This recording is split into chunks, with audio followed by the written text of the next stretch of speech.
The second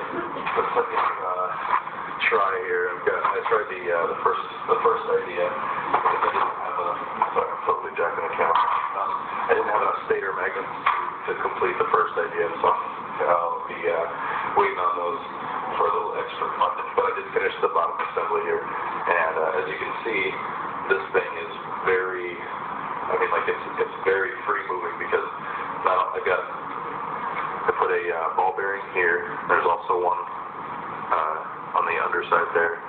So there are two, and then there's a free spinning rod in the middle here. So this can spin freely, whether that's spinning or not. And also, we can do, I've got a little point on the bottom here too, so this can actually spin too. So when I want to do,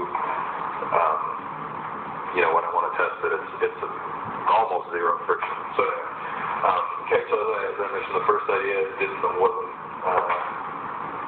I would really like to try it with 17 stator magnets out on the outer ring, just to basically offset, so there's always one that's pushing on the top of the hill, as I called it last time, or the I guess.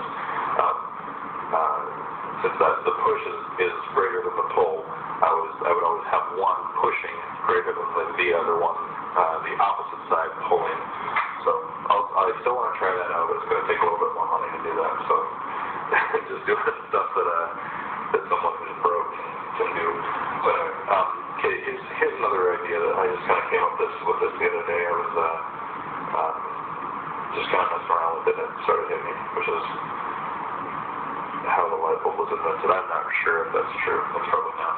But I'd like to think that.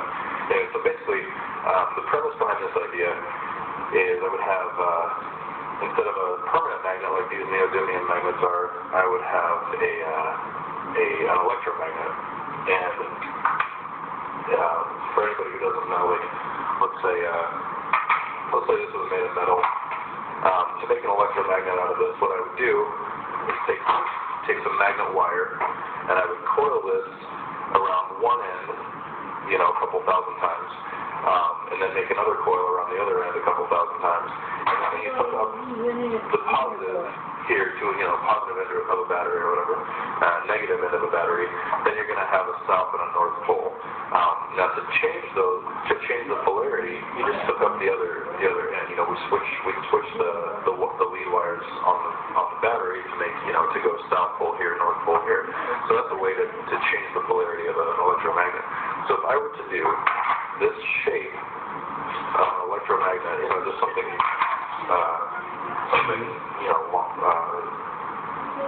don't know, just something long like this, where there's a north and a south opposing on the other end of it, rather than a horseshoe shape or whatever. Then we could have, and then change. Okay, let me back up a little bit here. I could change the polarity in the middle of this stride. See, and what I've got here, I've got all south facing out, then I've got north facing out for 4 of them. And if you can see the angle, I'm not sure if you can tell from there, but the angle of these, I've got one facing straight out, one at another 15 degrees of angle, one at another 15 degrees, one at another 15 degrees. So this would be, and basically you can see here we've got repulsion with this north to north. And then, as you see, when I hold this here, I have acceleration through that north cycle, and then when we hit the south cycle, the repulsion stops. Obviously, the traction there because I've got south to north at that point. So north to north, I've got this, acceleration. South to north, I've got deceleration, and it wants to go backwards even. So basically, here's the idea. If I can do change the polarity, so south to south, and now the way I'm going to illustrate changing the polarity is just switching the magnet back and forth like this. So instead of having it south, switching it electromagnetically to the north, I'm just going to turn it like this. But as you can see, I'm going to try to hold my hand real still here so I can make my point here. So we've got acceleration, acceleration, acceleration, acceleration like that. And we can actually do, we we can get a